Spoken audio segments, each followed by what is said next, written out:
What is up, guys? You're listening to Sports Biz with Rashad. Let's get started with today's episode. What's up, guys? Welcome back to the pod. Another episode today. Joining me is Shafiq Vallani. Now, Shafiq is the founder, player agent, and advisor at Gryphon Sports Management. That's an ice hockey player agency and advisory firm. Now, Shafiq also serves as a senior partner in advisory services at BDC, the Business Development Bank of Canada. Shafiq and I met back, I want to say 2 years ago now, back in 2018 at the Primetime Sports and Entertainment Conference that takes place every year downtown Toronto. Great opportunity if you're looking to break into the industry, get some good insights, lots and lots of industry professionals there. Highly recommend you attend. But anyways, back on the episode, Shafiq is going to talk about his entrepreneurial journey, the impacts that working another job can have while also trying to run an agency and start your own business. And then he's going to touch on the current landscape of ice hockey around the world. So with that being said, good morning, Shafiq. How are you today? Good morning, Rashad. I'm doing well, thank you. How are you? Yeah, I'm doing great. Excited for this interview. So let's get started. Why don't you just tell me a little bit about yourself? Sure. So my name is Shafiq Vallani. I'm a founding partner and player agent advisor with Gryphon Sports Management. Uh, GSM is a boutique agency that was created with a different model in mind. We believe we have a unique agency model that keeps the players' interests at the forefront. We keep our operations relatively lean so we can charge our players fewer fees than a traditional agency. Uh, we don't charge our amateur players exorbitant retainers, typically about 80% less than the industry average.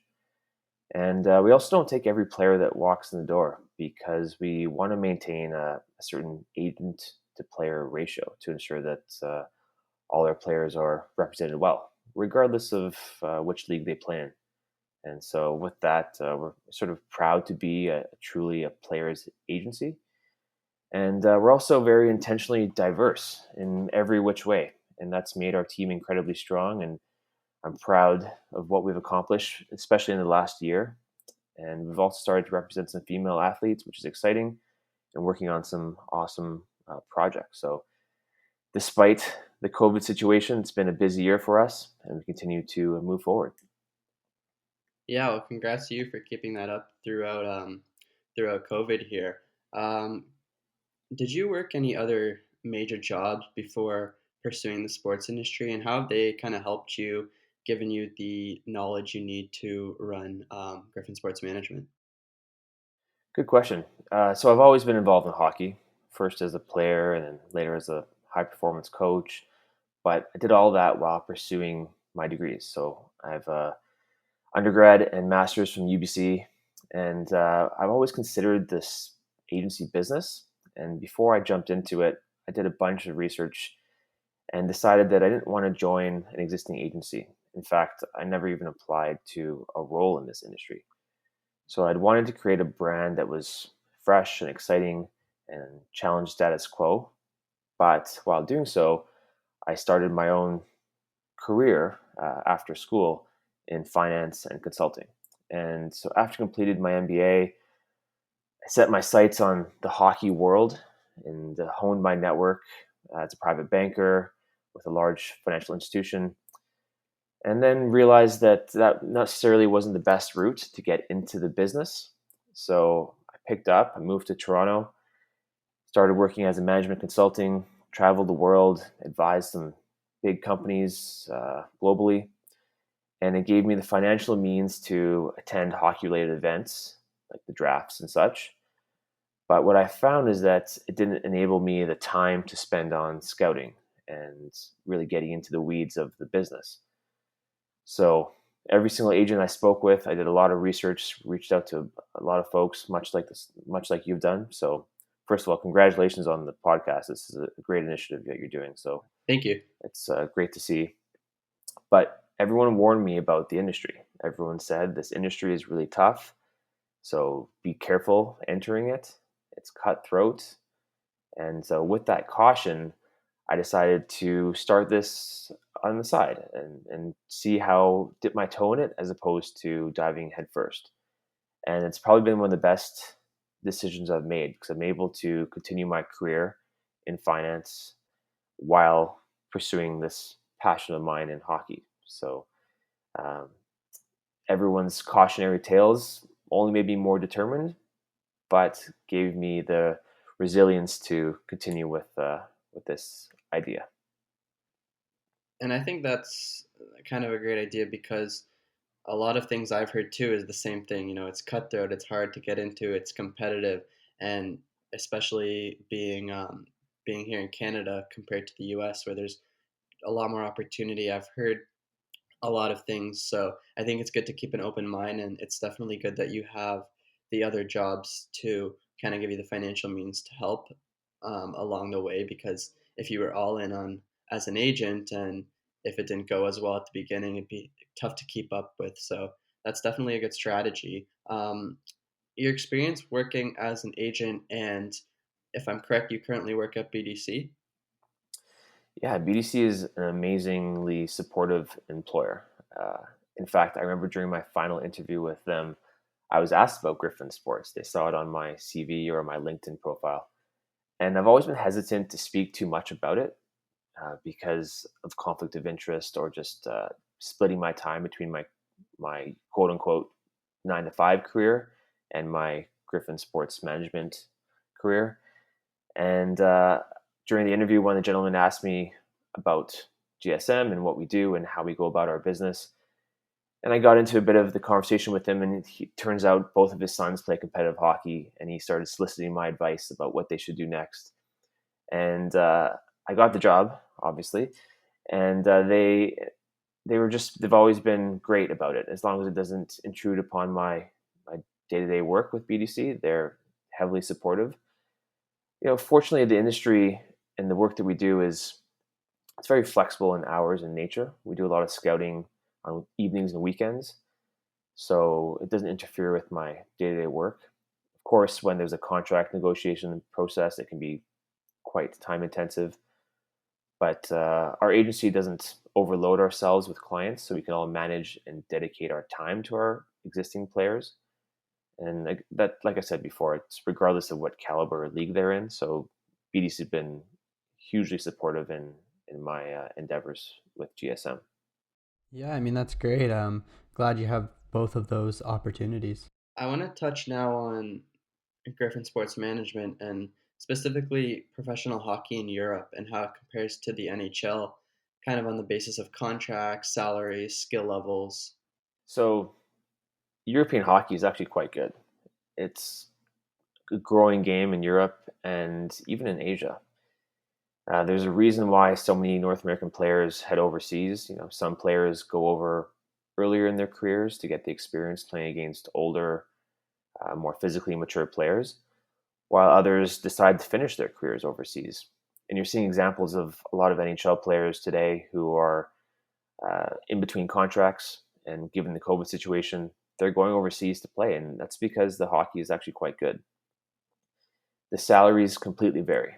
So the KHL, for example, can pay NHL sized salaries, whereas lower leagues would be comparable to like the East Coast Hockey League.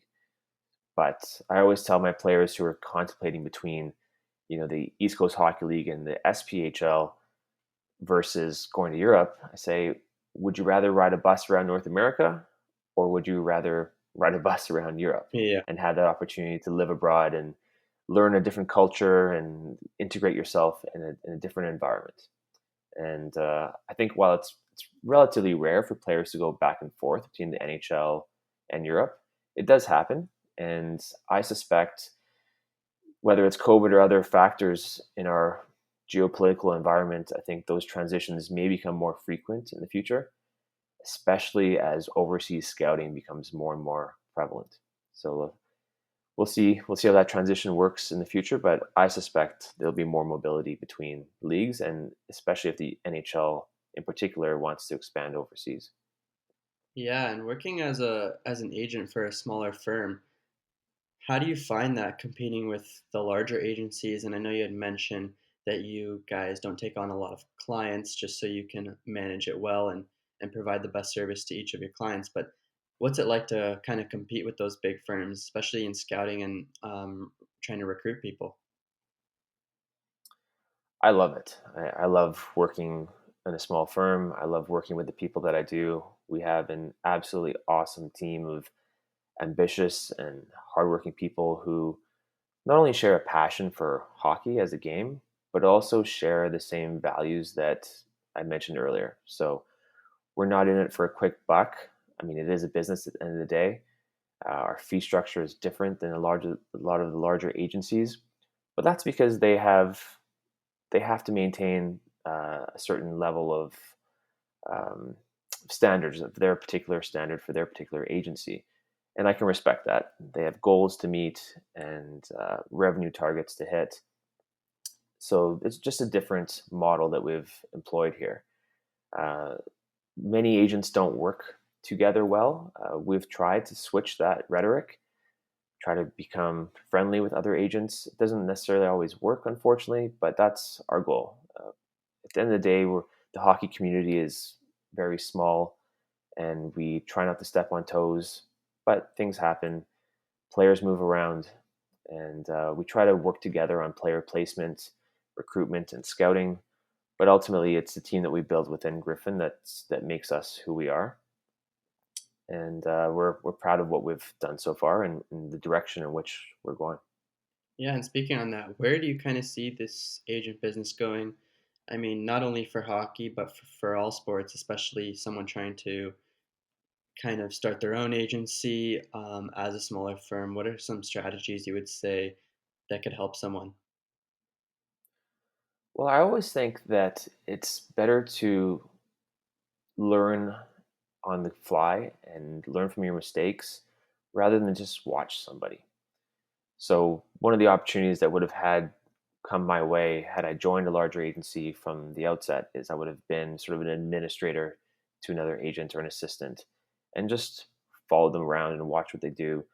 But it takes a big step to go from that associate role to actually having client interaction and client contact and negotiating contracts.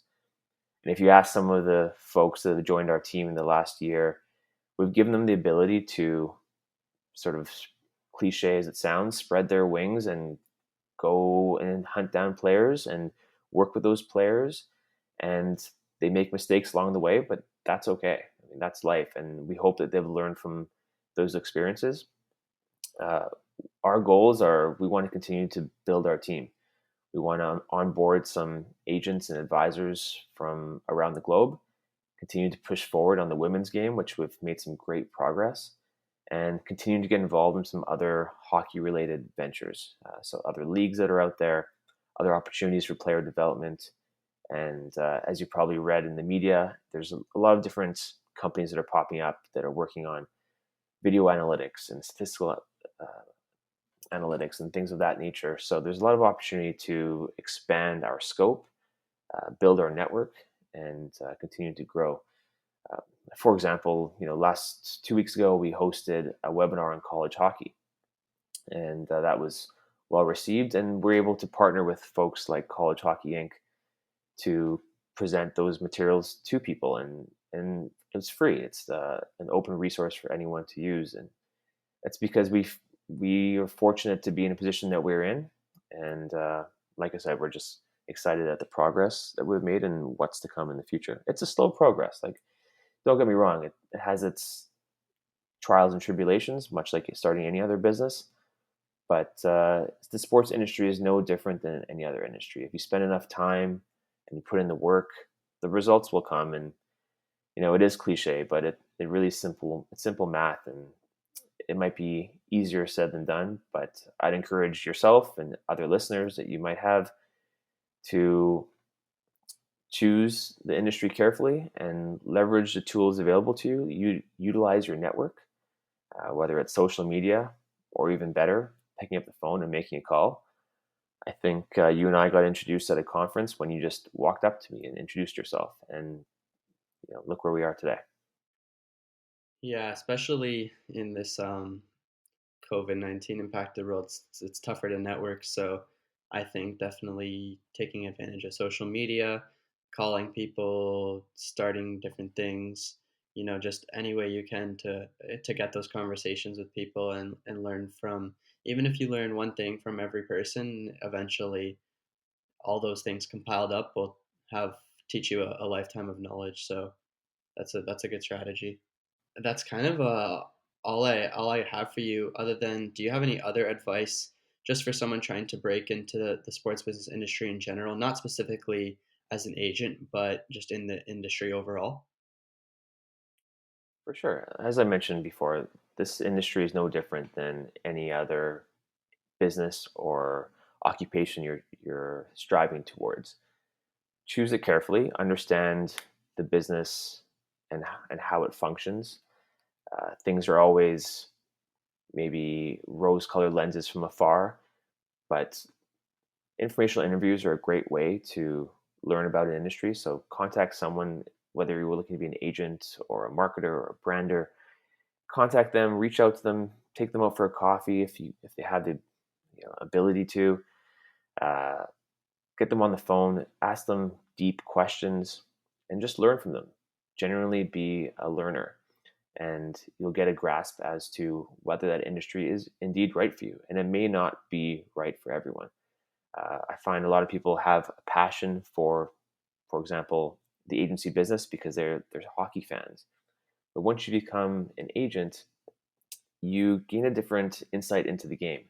It's you put on a different lens, and your focus shifts from being merely a fan to looking at a different side of the business that some people may not like. And it's important to have that insight before you jump into it. Um, Having said that, if you're young and ambitious, take that plunge earlier than later. Uh, Utilize your support networks where possible.